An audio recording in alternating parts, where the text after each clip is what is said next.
Start करता हूँ psychology से। यूट्यूब पर कुछ ऐसे क्रिएटर हैं जो ये बोलते हैं कि भाई अगर ये ट्रिक तुमने जान लिया, ये साइकोलॉजी तुमने जान लिया और अपनी लाइफ में इंप्लीमेंट कर लिया, तो जो भी तुम्हें छोड़ के गया वो रोने लगेगा।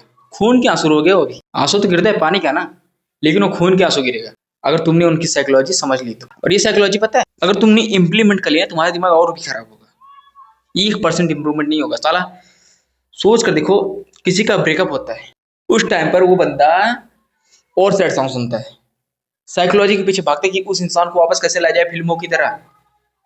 भाई फिल्म में ना स्क्रिप्टेड चीजें होती हैं, रियलिटी में ऐसा कुछ नहीं होता जैसा दिखाया जाता है फिल्मों में।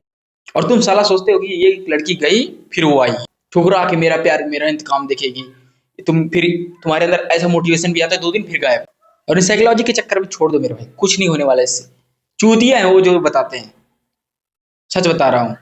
कुछ साइकोलॉजी काम करती है लेकिन ऐसे नहीं काम करती जैसे ये बताते हैं, वो साइकोलॉजी नहीं है। अब अगर चाहूं तो मैं भी तुम्हें चूतिया बनाकर ना व्यूज पा सकता हूँ कि भाई ये साइकोलॉजी अपना लो, इम्प्लीमेंट कर लो, जो तुम्हें छोड़ कर गया वो तुम्हें मैसेज करने के लिए, तुम्हें देखने के लिए तरस जाएगा। चूतिया हो क्या बे?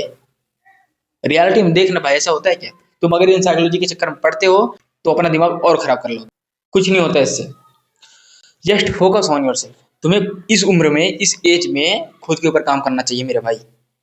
रीडिंग करना चाहिए, स्किल्स डेवलप करनी, एक्सरसाइज करना चाहिए, मेडिटेशन करना चाहिए, सोशल स्किल्स इंप्रूव करना चाहिए, नेटवर्क बिल्ड करना चाहिए, कुछ ना कुछ खेलना चाहिए, यानी फिजिकल एक्टिविटी करनी चाहिए। बट तुम्हारा फोकस कहाँ है भाई? बाबू सुना है, उसके बिना तो जिंदगी अकेली लगती है ना।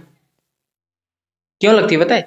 सोशल मीडिया, बॉलीवुड फिल्म्स ऐसा हमें बना कर रख दे रही। ये सब बकचोदी जो होती है ना, फिल्मों से आती है।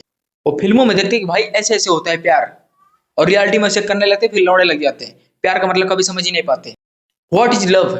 What is meaning of love? मैं तुमसे पूछता हूँ, 100 लोगों से पूछना मुश्किल है भाई किसी एक बंदे से भी आंसर मिल जाए। लव का मतलब क्या होता है, लव होता क्या है? Focus on your self. अपनी मेंटालिटी देखो, माइंड में क्या क्या थॉट चलते हैं, अपनी बॉडी को देखो तुम कैसे हो। तुम्हें खुद के ऊपर काम करने की जरूरत है तो अपनी सिचुएशंस को देखो, घर के हालात के ऊपर। एज जो है ना, बहुत ज्यादा नहीं, देखा जाओ बहुत ज्यादा भी 21 है, लेकिन मैंने खुद की रिस्पॉन्सिबिलिटी ले ली है। आने वाले 5-10 सालों में जहां रहूंगा, जैसे रहूंगा, जिस हाल में रहूंगा, उसकी रिस्पॉन्सिबिलिटी मेरे ऊपर रहेगी, मेरी होगी, ना कि किसी और की। मेरे पेरेंट्स की भी नहीं होगी, मेरी होगी, क्योंकि मैं अपने पैर पे खड़ा हो चुका हूँ, होने लायक हो गया हूँ। Take responsibility of yourself my friend. अपनी जिम्मेदारी को सरकाओ मत, सरकार के ऊपर, लोगों के ऊपर, पेरेंट्स के ऊपर, हालात के ऊपर नहीं भाई।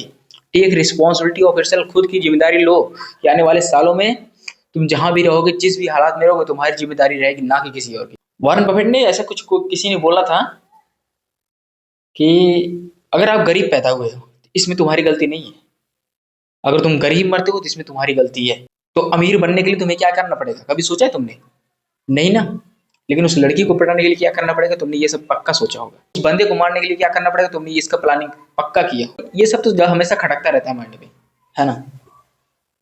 आजकल तो यही होता है।